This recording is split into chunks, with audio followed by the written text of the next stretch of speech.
Hello, everybody, and welcome back to another episode of the Rocky Top Insider Diamond Pass podcast. I'm your host, Jack Foster, joined alongside Ryan Schumpert, coming at you. You'll be listening to this probably on Monday, April 7th, but we're taping here on a Sunday night in Knoxville, really rainy Sunday night. Of course, the storms. Hope everyone's okay. If you're in Middle Tennessee, it was pretty rough on Saturday night, but it was a tough weekend for the Tennessee baseball Volunteers as well, which is what we're going to be talking about. No hitter followed by a doubleheader sweep. So it's honestly one of the more not of like how many times do you just forget about a no hitter is probably what we're going to look Yeah. back on with this weekend, Ryan. And Texas A&M ultimately taking the series over Tennessee, snaps a 12 series streak of Tennessee winning 12 consecutive series dating back to last year. So it's been a minute since this has been a reality for the Vols, but that's the case. Ryan, I guess, I'll cut straight to it.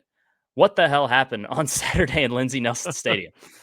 Well, I mean, just to give a peek into the curtain to the people, obviously, anybody that's been listening to us every week, one, thanks, appreciate it. Two, I've been gone a lot. I've been covering a lot of Tennessee basketball, and Jack's been holding down the fort. Well, Jack was gone on Saturday, and I was holding down the fort, and I think it might. I think it might be on me, honestly, or some combination of On one me of and us. Jack. Yeah. Yeah, on one of us, one way or the other. So a no good, very bad day. And I think, look, obviously a lot of things went wrong. Tennessee didn't just get swept; they got beat handedly in the two games. I mean, I guess some quick math. I guess 26-9. I think was the score in those two games. Yep. So a lot of things went wrong. The hitting was not great. I did feel like there was I don't know if a hangover is the right word, but I didn't think Tennessee definitely started the second game poorly, and to me it felt like the first game might have affected them a little bit. But I think the most glaring thing is just what went wrong for the pitching staff in some pretty massive numbers. Entering Saturday's games, I should say. Tennessee had given up 17 home runs all season. They gave up 11 in those two games combined, which is pretty crazy.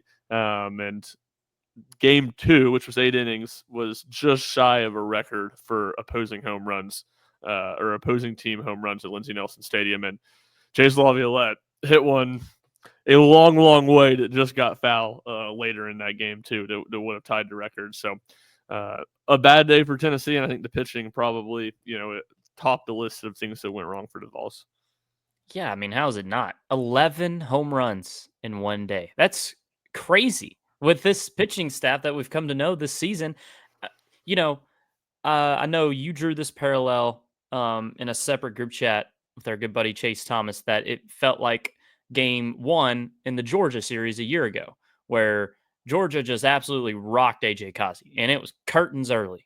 And but this to me, while yes, it does resemble that, it's so much more shocking because we had seen AJ Kazi struggle against Auburn the week prior, and you had seen holes in the pitching staff a year ago. It was a real worry.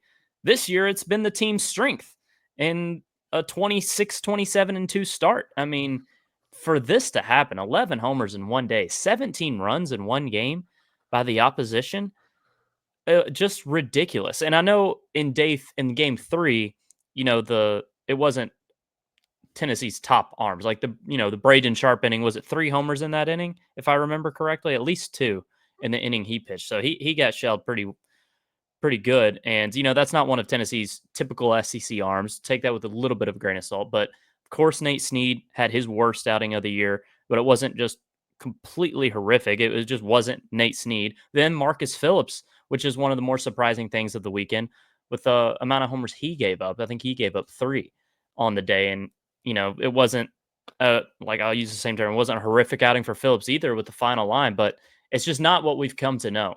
So I want to zero in on just those two arms before we get to Coons and Krenzel a little bit. But Phillips and Snead, just what do you think wasn't working as well for them in that game one of the doubleheader, game 2 of the series? Yeah, Phillips one was interesting because to me it didn't really feel like he was that bad. Like he gave up Right. 2 solo home runs, but it was kind Mhm. of like, yeah, you live with those. Frank Happens. Anderson says solo home runs won't beat you. Um, And besides that, I mean, he pitched well. I think maybe one inning there was a little bit of a jam, like maybe a second base runner got on with 2 outs, but cruising would be dramatic, but like he looked pretty good. He was pretty solid, and then he gets in the 5th inning, and he gives up what was the 3-run home run, if I'm not mistaken. No, 2-run home run. Yeah, to Which Laviolette. yes, and then that, I mean, that obviously just changed the tone completely.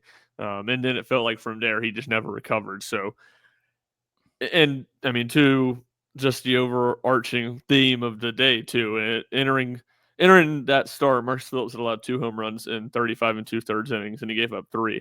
Um, I tend not to be as overly worried about it. I mean, I think, look, I haven't gone back and watched every single one of the home runs, and I do think there were some middle misses, which was kind of the theme of the day for Tennessee's pitching staff.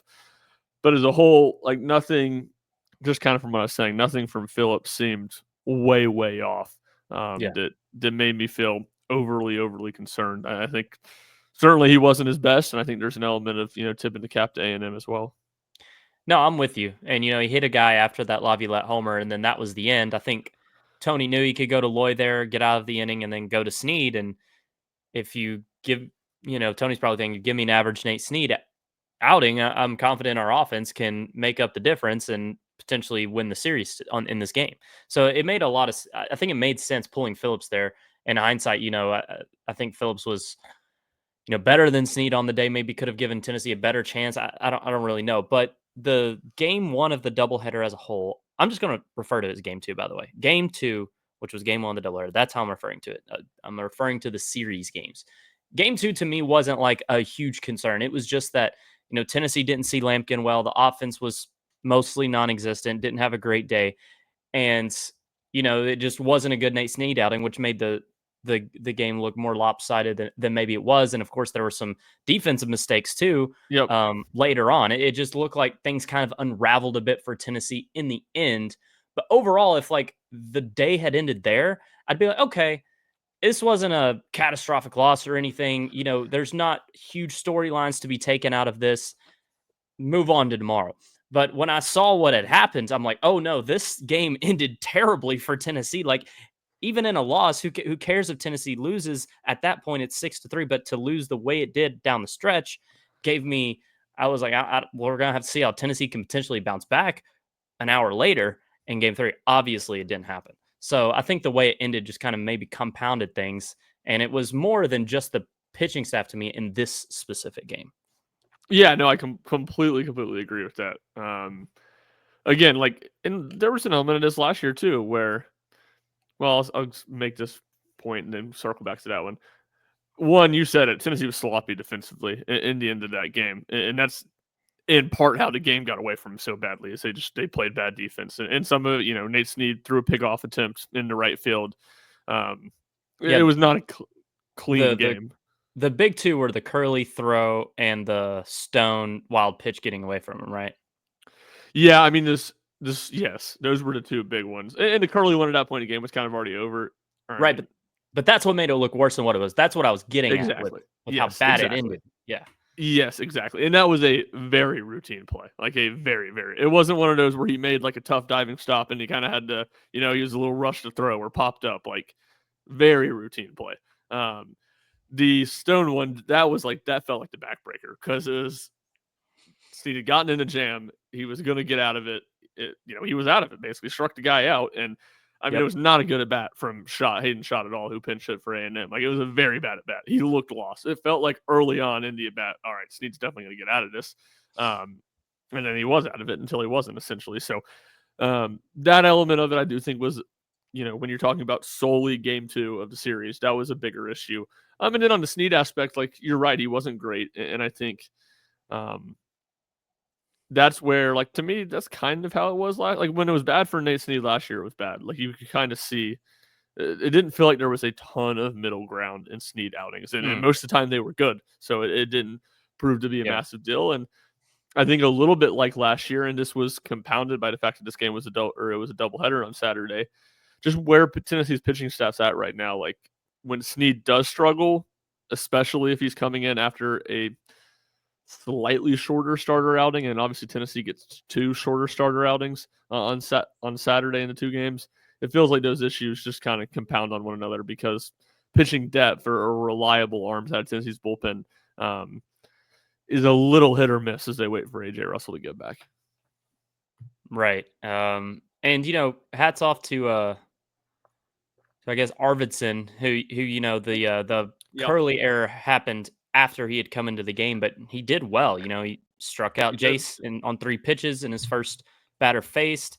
Caden Sorrell ended up having an insane game 3 of the series. He struck him out, so he had some. He got the best of A&M in his 2 innings of work, struck out 4. So I thought stock up on Brandon Arvidsson after his performance in this game. Yeah, for sure. He definitely had a good outing. And you mentioned it, the worst moment of his outing was something that wasn't his fault with the Right. Curly error. So that that was big. And again, it's kind of where it's like if that wasn't a doubleheader, Snead, you probably saved him enough where he could have come in. Well, he ended up throwing 59 pitches, so maybe not, but Yeah. maybe could have come in and got you an out or two in a game 3 situation. So, Right. yeah, no doubt that was big. And when you look further down the line, and some of those arms that did get outings in game 3 of the series that are kind of in that Arvidsson mix of not pitching a ton, um, most of them didn't look too great. Yeah, it just feels like Arvidsson's been building a little bit. I know it wasn't the best start, and he hasn't had a ton of SEC reps like as of late, but it does feel like he's improving. You look at the scoreless 2 innings against Queens, wasn't good against South Carolina, but this A&M outing, I don't know. It just felt like he's been a little bit better more times than not in the last couple handful of weeks. Maybe it's not a big storyline, but I think after this outing, maybe one to monitor moving forward. Yeah, I Um, agree. And it's in the monitoring stage of right. things, is what I would say.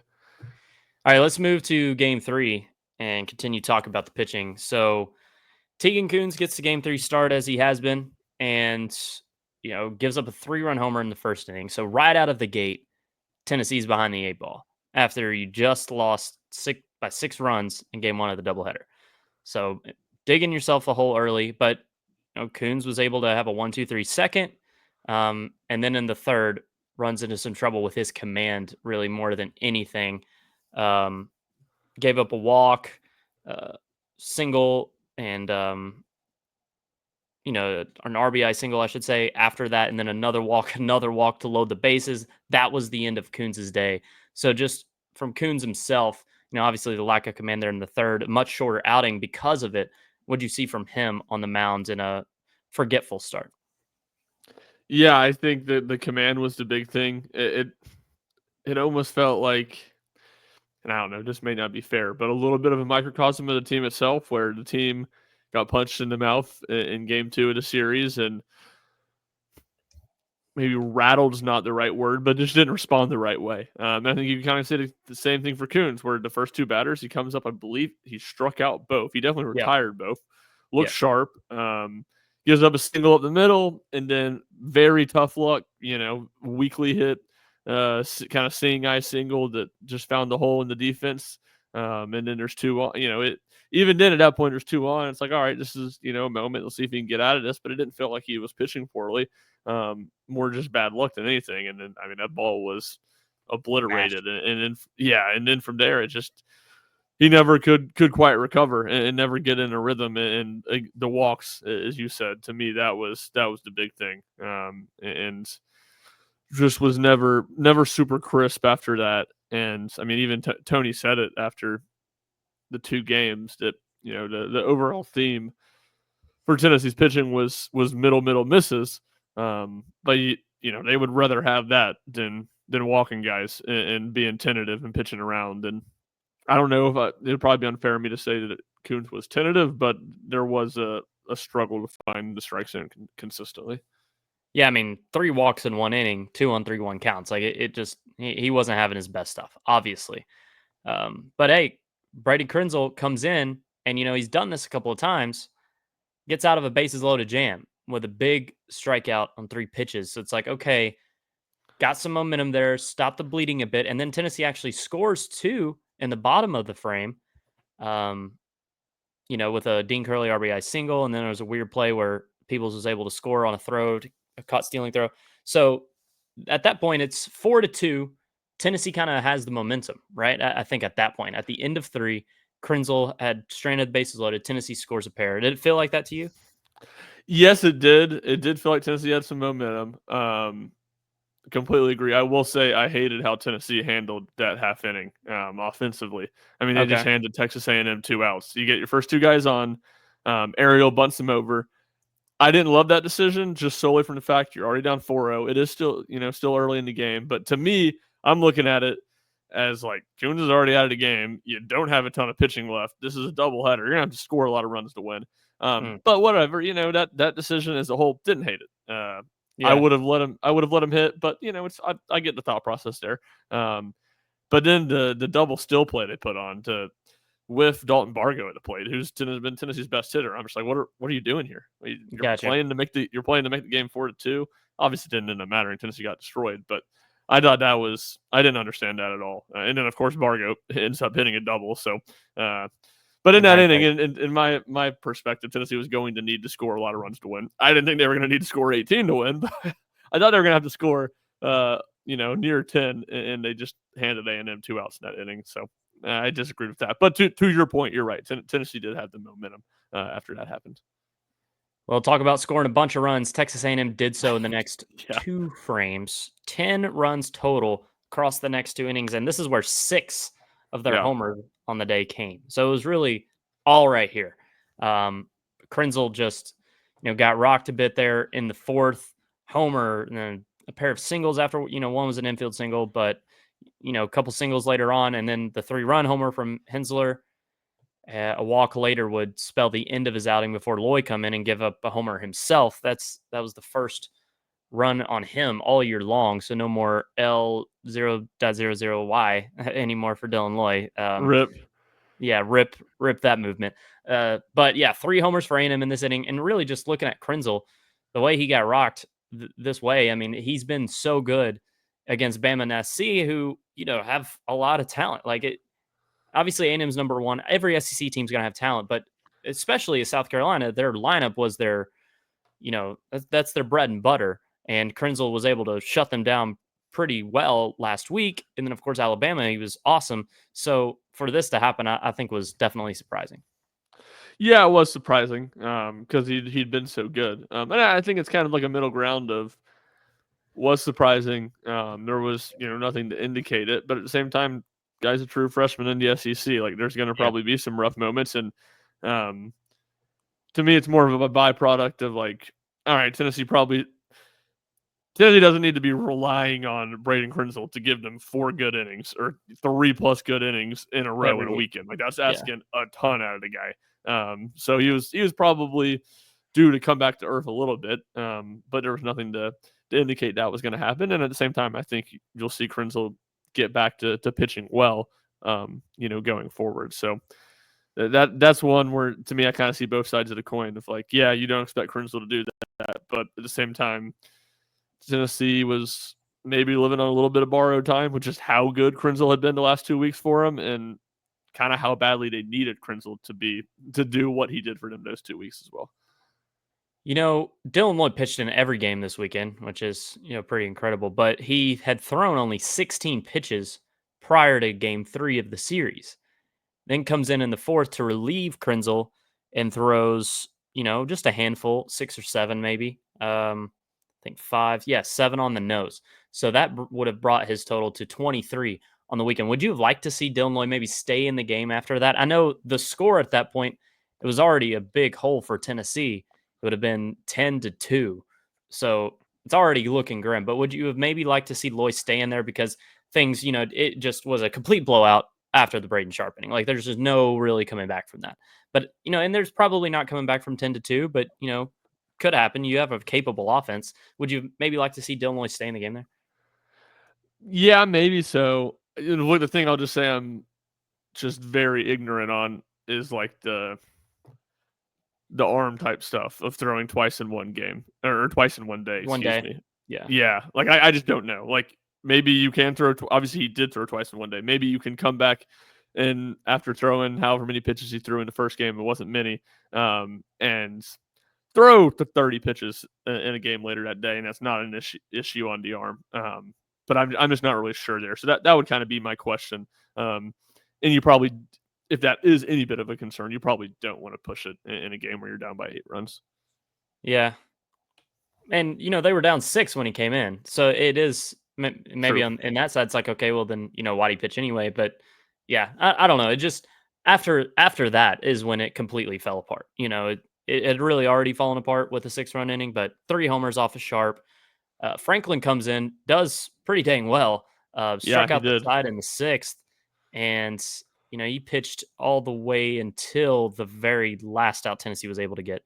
Um, he ended up giving up a 2-run single. Some guys got on there in the 8th. When the game's definitely over, but Franklin, what looked, or I didn't really get to see much of it, but stat line shows that Franklin was pitching really well there in Game 3.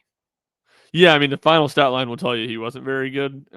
If you just look simply at the stat line, but it is Yeah, you're I'm going looking at going like through play it by inning by play. inning. Right, right, Yes, right. he was much better than Right, his right, right. actual numbers indicated because he did look really good those first 2 innings he was in, and then it kind of got away from him in the last one. And obviously Tennessee was down a ton and didn't have a ton of pitching left, so they kind of left him in there to fight through some stuff for a while. So when you're talking about what was a very few positives for Tennessee's pitching staff, and you talked about the one in game one with Arvidsson. I thought Franklin, how he looked was probably very low bar, maybe an inch above the floor. But the biggest positive on a day with no positives for pitching staff. Yeah, and I talked about Arvidsson maybe building. I mean, Franklin's really been building too. I didn't think he was too bad at South Carolina. Uh, Good against A&M, solid against Alabama in a couple of outs he was able to get. So, and then I thought he was money against ETSU in that game. So, feels like Franklin is getting better too as the season is progressing. All right, before we switch to the offense, we went through these 2 games, and hey, Tennessee threw a no hitter on Friday. Like I said, it'll be the most easily forgotten no hitter ever because of how the series ended. But props to Liam Doyle for shoving in 6 innings, and then Loy with a 1-2-3-7 to cap it off. It's Tennessee's 10th no hitter overall, 5th combined no hitter in program history. Only reason Doyle wasn't able to finish it off is because he had a blister, but that's no big deal. So no worries there. But with everything that went wrong for Tennessee on Yeah, Saturday, for Liam Doyle to have this type of outing after he had been really, not perfect at all in back-to-back road starts, had faced some real adversity in those pair of starts. For him to have this kind of dominant outing was like, okay, yeah, Liam Doyle still top-notch dude for Tennessee. yeah, no, that was again. You kind of said it at the lead. It feels like it's a long time ago now, but a huge step or a huge positive for Tennessee. And obviously, winning the game is great. The no hitter, is cool and all that stuff. To me, a little bit of an asterisk by it since it was only 7 innings, but still very cool.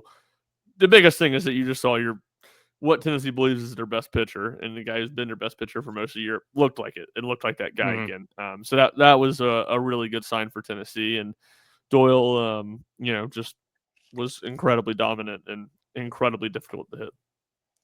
All right, so what I was going to say before I had to bring up Friday first was just, I mean, how is your outlook on this pitching staff shifted after a day like that, in which you give up 11 homers and you just get rocked like that? Has it changed a lot? I mean, I know it's had to have changed at least a little bit. How can it not? But I guess how much has it changed after a day like that? Pretty little, just because I still like the top end arms.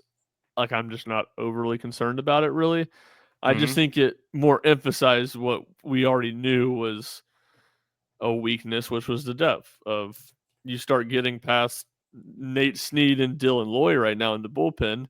And Krenzel had been that guy the last few weeks, but you Yeah, start getting past the first couple guys, and it's a little bit hit or miss. And Krenzel had been really good, but I'm still kind of putting him in that hit or miss category just because the well, sample now he's size has missed. been so small. Yeah. Yeah, and it's a true freshman, so what you're asking of him can be a little difficult. So I think from that aspect, um, it just really magnified the one concern with the pitching staff, which I already had that concern. So it definitely like you said, it's a negative. It changes the outlook for sure, but it's not something that just completely flips it because the guys, the Tennessee starters, or Tennessee's top guys, you throw Snead in there too. You throw Loy on there, who gave up his first earned run of the season, first home run of the season. Those guys I'm not concerned about. I just think they kind of had a bad day. Okay. No, that's fair. I mostly share the same sentiment. I think I was more worried about the Coons and Krenzel stack than anything. It's like I would agree with that. we really saw that duo come down to earth, come back down to earth after incredible weekends on the road, with Coons' command issue and then Krenzel giving up those homers. It's like, that's not gonna be good if you're gonna have some serious rubber matches down the road. It just would magnify the importance Tennessee can get it done the first 2 days, which is not always gonna happen, of course. But yeah, no, I mostly agree with you. And, obviously when AJ Russell gets back into the fold, the depth issue won't be as big, because, talk about AJ Russell in the starting rotation stock going up. I think it has to after this weekend too, with a real blemish on Coons's track, on his season so far too, um, to take that into account. All right, let's move to the offense discussion, shift gears a bit. It was a really good day for Tennessee on Friday, of course, scoring 10 runs and a run rule victory, capping it off with a 5-run sixth inning Hunter Inslee 3-run jack, pushing Tennessee to the run rule win. Andrew Fisher had 2 homers on the day. Dalton Bargo had another 2-hit day. So the usual suspects delivered for Tennessee there at the top of the lineup. It was just a really balanced effort and not really too many big storylines. It's really just Inslee continues to rake. Fisher's power numbers are incredible, and Bargo remains incredibly consistent. So that was the real takeaway from Friday nights. But Ryan, when you look at Tennessee's offensive effort on Saturday in both games, how would you assess what the Vols were able to do at the plate? Obviously, not as good as Friday, and with being in a hole for the majority of the entire day in both games, it didn't feel like Tennessee was able to really, obviously not do what they needed to do, but really get close in either of these games to cutting the deficit to a manageable one.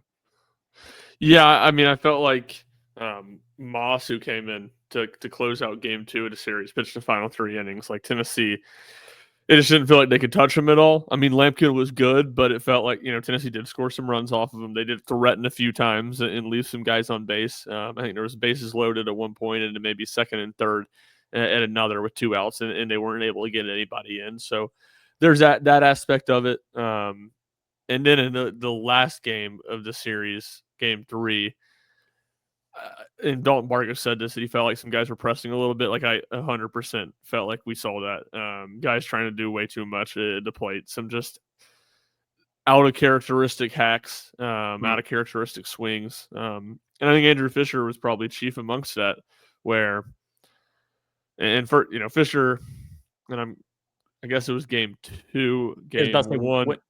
When do you get robbed? You remember? Game 2 of the series, game 1 of the Gotcha. doubleheader. Which misconception out there. I know Spiel been saying, and I think they said it over the broadcast, like it was like Trackman had it as like a 420-foot home run. That was not the case. Trackman had it as a 366-foot home run. Still remarkable that the wind kept a 366 foot ball in play at that part of the park. But not quite as it was not gale force winds coming in from right field to keep one that was headed 420 in. But I felt like that was almost like a direct correlation where I felt like that happened because I mean it was no doubter off the bat is what it felt like, and he turned and was hyping up the dugout, and looked a little in disbelief, and I just felt like he was trying to hit 420 in his at bats after that basically, and got a little bit out of characteristic. So got a little bit out of character. So that's kind of what I would point to with the offense, to where I think more than anything when I talk about Tennessee let the first game and the bad performance affect them in the second game, I think the offense is kind of chief amongst that group. Yeah, and there in game 3, Tennessee had scored 3 runs really until Hunter Inslee hit a 3-run homer right in the 7th, I believe. Yeah, Yep. it's bottom of 2 the outs in the 7th 7th. to continue the game that was already over, but it had delayed the inevitable, and Texas A&M was able to score enough runs to run rule Tennessee anyway in the 8th. So, no, Inslee and Bargo continue to be amazing. I mean, Bargo's hit streak continued. I think it's at 11 games now. So multi-hit games in maybe 9 of those now. He's just been awesome and hitting the 2-hole all weekend long. He's just been great, and Inslee has as well, and the power numbers are coming along for him as well. 6 homers on the year now. So those two, there's no gripes, but I think you look at a bad weekend for Reese Chapman, 1 for 9 at the plate. Manny had 1 hit but wasn't great outside of that in 2 starts. It just wasn't enough really for Tennessee to stay competitive with a pitching staff that was frankly falling apart on Saturday in those 2 games. And you mentioned Fisher, he had a really great Friday, but Yeah. not much for him in games 2 and 3. So I think you look at Cannon, 2 for 6, solid weekend given his season. So Chris Newstrom, probably one I should have Yeah, he was mentioned before this, biggest but positive, I think, at least got out of two. out of the ordinary. Yeah, got 2 starts, left field and DH, and 4 for 7. I thought made a lot of those opportunities as well. Yeah, I completely agree. And he hit the ball. He wasn't getting some breaks or anything like that. He hit the ball hard. And it to me almost felt like when I saw the lineup for game 2 of the series, I was like, all right, yeah, that makes sense. You got 2 freshmen you like, and obviously Abernathy's been getting most of the starters. You got 2 games in one day. Keep Abernathy fresh. You could use him off the bench as a pinch runner maybe if you want. But you give Newstrom, you give Newstrom a start in game 1, and then you give Abernathy the start in game 2. And obviously Abernathy did start in game 2, but I'd be curious to see. My guess is that Tennessee was not planning on starting Newstrom in game 2 when they went into the day, or excuse me, in game 3 of the series, game 2 of the doubleheader. But the way he swung the bat in game 2 of the series, kind of forced her hand. So he was definitely, Curley had a good weekend. Dalton Bargo stayed hot. Fisher had a really big game on Friday night, but all those things were kind of in the realm of normalcy for Tennessee. Hunter Inslee, had a nice weekend. I think Newstrom was the one kind of out of the ordinary that was very impressive. On a scale of 1 to 10, this may be a tough question to answer, and I'm sorry, but on a scale of 1 to 10, what would be your worry level for the capability of this Tennessee offense this year to overcome a 3-4 run deficit in an SEC game? All right, so let's give me a barometer. Like 10 is bad. Like 10 is, I'm 10 is very worried. oh, okay. Yeah, yeah. So last year's Tennessee team was like a 1. Is that what we're gonna Yeah, I'm for the most or a part. I mean, 2?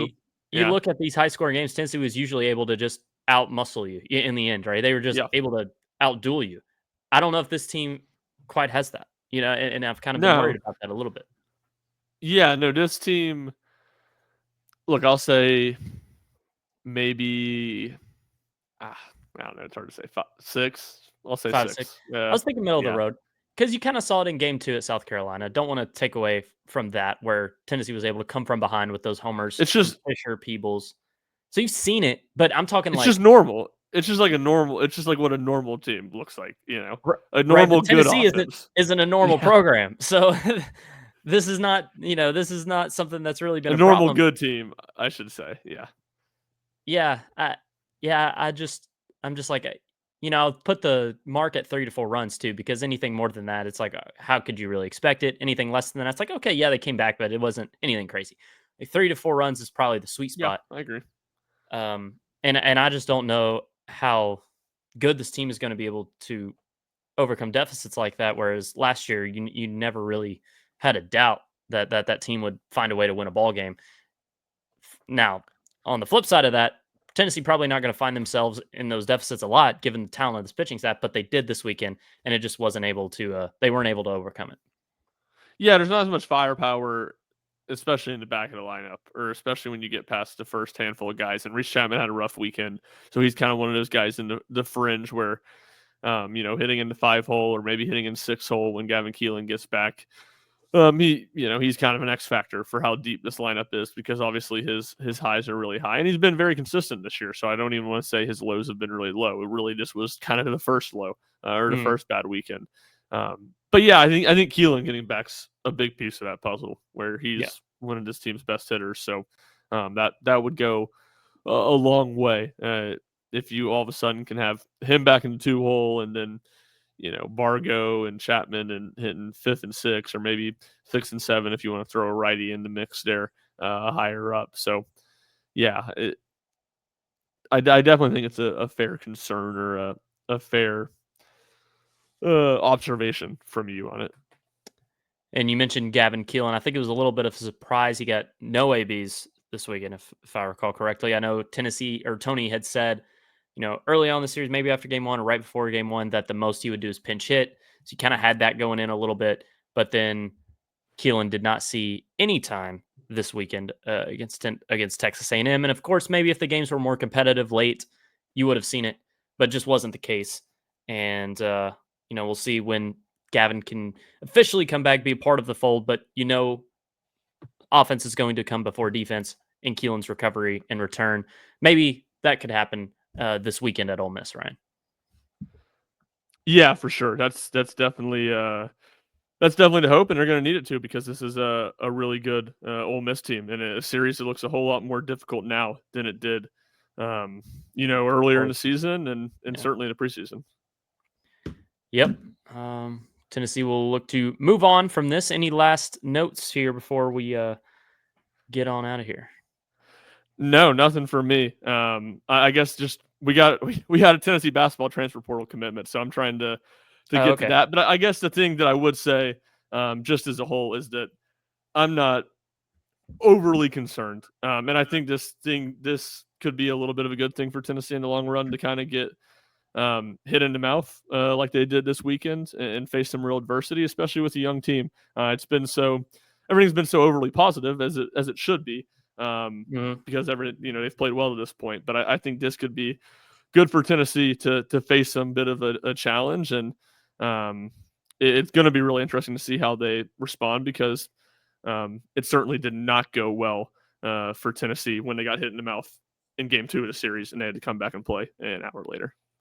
Well, there you have it. Final message from Ryan. That'll do it here for us on the Rock Top Insider Diamond Pass, as Ryan's going to get to telling you guys all about transfer portal pickup for Tennessee basketball and Vanderbilt's Jalen Carey. So be on the lookout for that. RockyTopInsider.com. Tennessee baseball back in action Tuesday night for another midweek battle. This one against Alabama State before the Vols will hit the road and play Ole Miss in what should be an intriguing series down there in Oxford. For every Tennessee baseball game, you can follow along with RTI's live at-bat by at-bat update threads. Can't watch? Got you covered with those over at RockyTopInsider.com. If you want to follow Ryan, he's at rshump00. You can follow me at Jack Foster Media. And, of course, follow Rocky Top Insider at Rocky Top Insider. Before Ryan, I'm Jack. This is the RTI Diamond Pass. We'll see you next time.